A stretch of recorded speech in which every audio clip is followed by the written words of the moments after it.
Toyota trucks are different. Tacoma is built for your life's adventures. Dependable day in and day out for weekend warriors and as a die-hard work truck. Tacomas also do better when it comes to fuel costs. Now's the time to buy right. Toyota trucks are different.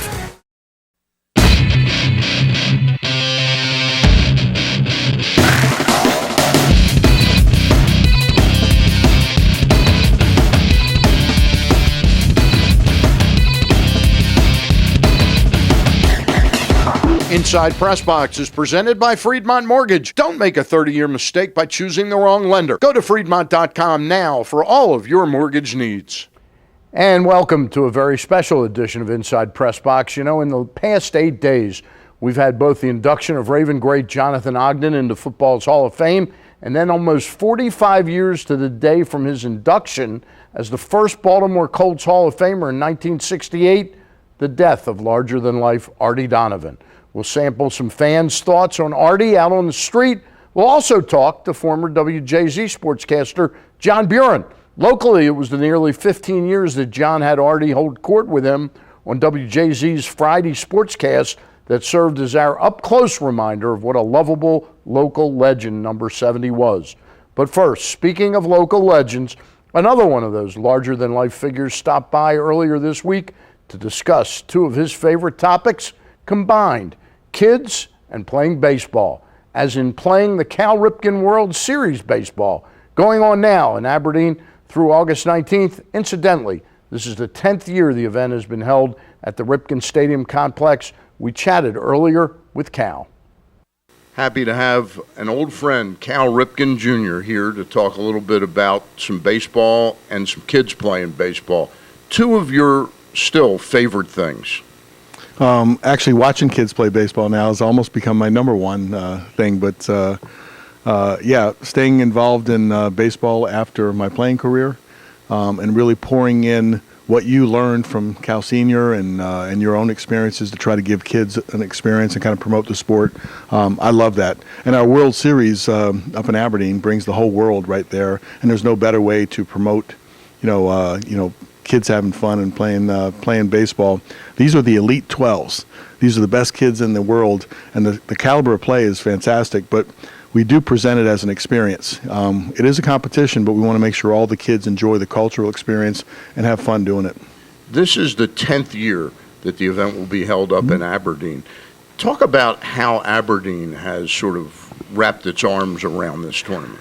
Yeah, the community, baseball in general is a community gathering point. We see it at the Ironbirds, but in particular with this World Series. The host families take in the international teams, and they form great relationships, deep relationships with these kids. And in some cases, they travel abroad to see them in Australia or in Japan, and they interact back and forth with them. So there's a good bond built between the community and the World Series in general.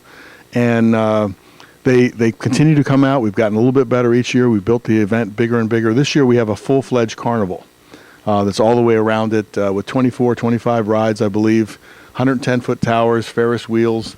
And we think that's a real good synergistic component to the World Series. So hopefully the community, when I was in that community and in many small-town communities, the carnival was a big deal coming to town. So we want to look at both of those that would happen right at the same time each and every year. Now, Cal, the admission to the games is free in Aberdeen. So you go out and promote this to what end? Well, I mean, to promote the game of baseball, number one, to celebrate the experience of baseball. We have a league, named after me. Many times that honor is bestowed upon somebody that's no longer here. So it gives me an active chance to help promote baseball and have an impact in kids baseball. And this is our World Series. This is the celebratory end of a path that all these kids have been vying for. And to get it there, so we want as many people to come. We want the experience to be great for the kids. And we want the community really to celebrate, baseball the way that we all in this area, it's a very good baseball community all the way around. And this is just an extension of the love of baseball, as far as I'm concerned. I see that the Japanese team has won the World Series, the Cal Ripken World Series, the last couple of years. And Sashio Hinagasa is coming in, and he's going to throw out a first pitch at one of the games. You're going to take him around. For those that don't know, Cal broke his international record about 6 months or 9 months after breaking Lou Gehrig's record. It was 22-15. Have you spent time with him in the ensuing 15 years or 16 years? Yeah, I got to know him pretty well when we invited him over. He is Japan's Ironman, and he was the international record holder. So when I went to 22-16, we brought him over and celebrated that in Kansas City. I remember. And we brought attention to him, and I think he really appreciated that.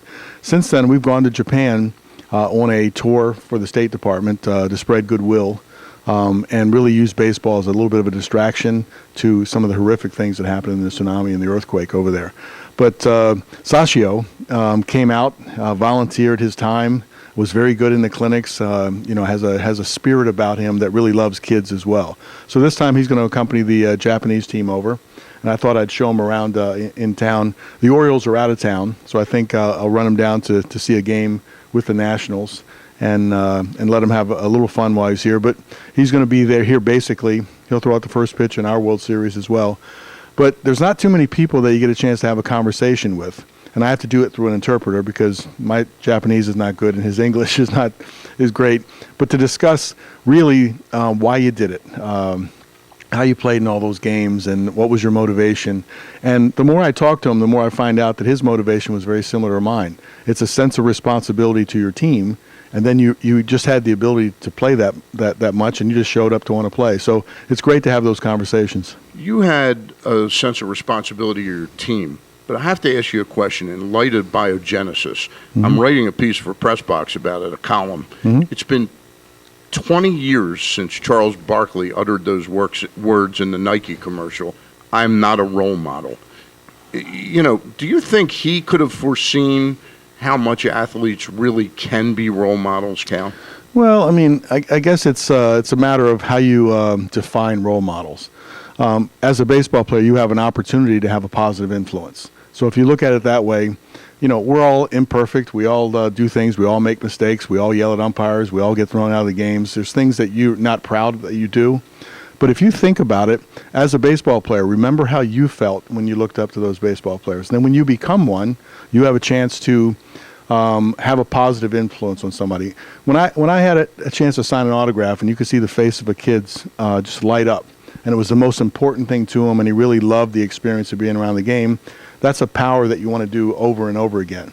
And so you try to tell young players that might not see the value of the autograph that it's a way to connect, but it's also a way to bring joy to somebody's life. So if you look at it that way, that you're in a position to positively influence, that takes the responsibility of role model off, because I think that's heavy. Just use your platform to do good stuff with it. And if you take that kind of tact, I think more and more players will get it. One of the things people worry about with the use of PEDs is the use, by kids. Yeah. 14, 15, 16-year-olds. You got to witness your son's, high school career. Have you seen much evidence of that fear being something that's valid to be afraid of? Yeah, I'm the least expert to be able to talk about what it looks like or who's on it and all that. Kids are generally bigger and stronger. The information as far as working out, they go earlier and earlier. So, that's one thing. To me, this whole talk about PEDs, as an adult, we kind of look at it and you see it as a little bit of a melodrama. And then, yes, you say that baseball's cleaning it up, and yes, we appreciate all that. But my concern is, how do the kids absorb that? So every time we're out at the camp, I was just out there yesterday, and the kids were sitting around in a little baseball talk session. And, of course, the conversation moves to that direction, and they ask me what I think of the situation. So I turn around and say, well, I want to know something from you first. What do you think? Do you think it's right or wrong? Because that's the point. If you believe that it's wrong, now you have the basis for making your judgments as you go forward. And I can tell you that the kids all think it's wrong. They think it's cheating. They don't think there's any place for it. Matter of fact, some of the penalties, they said, I think it should be a lifetime ban on the first offense. They were harsher than that comes from the kids. So when I hear that, that means that they're not getting a mixed message. They're not thinking it's okay. Cal, I appreciate your coming by. Oh, my pleasure. Again, the Cal Ripken World Series, all this coming week, it's been going on a little bit in Aberdeen. Stop by to the Ripken Complex and view it. Thank you very much, My Cal. pleasure. Celebrate Jonathan Ogden's Hall of Fame career with this limited edition collector's magazine, which covers Ogden's career from high school to the pros and beyond. Enjoy behind-the-scenes stories from his coaches, as well as the team's decision to make Ogden the Ravens' first ever draft pick in 1996. Reserve your copy now at PressBoxOnline.com.